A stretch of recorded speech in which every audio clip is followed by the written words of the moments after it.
say as a It's not, civilian sa professional police. It Salamat depends kayo, on, Mr. Chair. ano na natin yan, ma'am. That's your view. It's not my Hindi view ka only, Mr. Chair. dumaan Thank you for hindi ka putting it on dumaan record. pagka-mayor, pagka-prosecutor. Ako, alam ko, dumaan ako prosecutor, mayor, presidente, alam ko ang trabaho ko. Yes, Yan ang salamat kayo, totoo Mr. dyan. Chair. Hindi ka nagdala ng syudad eh.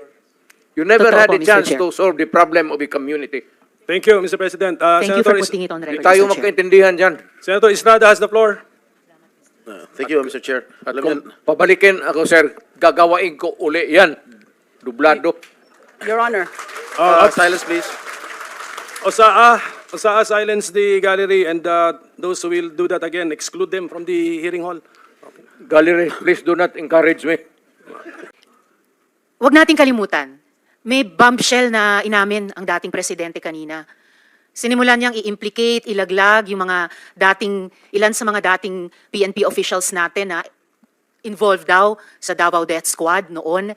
Pero sila mismo, sinabi nila na may death squad siya. Bagamat hindi daw pulis, may death squad siya. Yun yung iniimbestigahan nga natin dito, Mr. Chair. Yung war on drugs, yung extrajudicial killings na nangyari ng war on drugs, sinimulang modelo sa Davao noon, tapos iniimbestiga natin kung yun ang ginamit na template o modelo para i-scale up nationwide.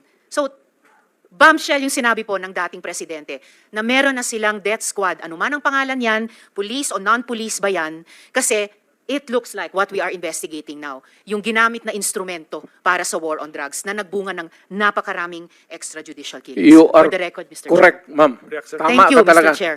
Tama ka talaga. So, ganito na lang. Huwag na lang yung pulis. Kawawa yung wala yung sa experience, Davao. Ako. Imbestigahan ninyo ako. Set a date for an investigation para sa akin. Ako ang imbestigahan ninyo. At kunin ninyo yung record sa Davao yung namatay. At sabihin ko sa inyo kung wala akong taguin. Alam mo, nag-warning ako, huwag kayong gumawa dito. Kasi gusto ko ang Davao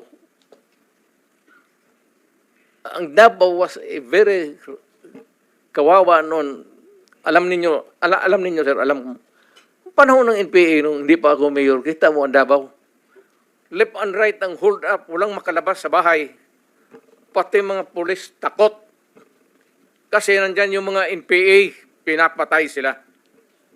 Kaya sinabi ko, nag-agyat ako sa bukid, nung mayor ako, sabi ko, ayaw ko ng away sa inyo.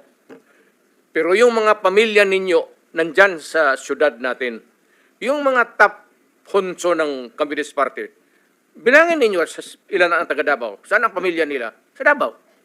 Kaya umakyat ako sa bukid. Sinabi ko, stop it. Huwag ninyong pulis ko kasi na yung pamilya ninyo. Yayariin ko yan.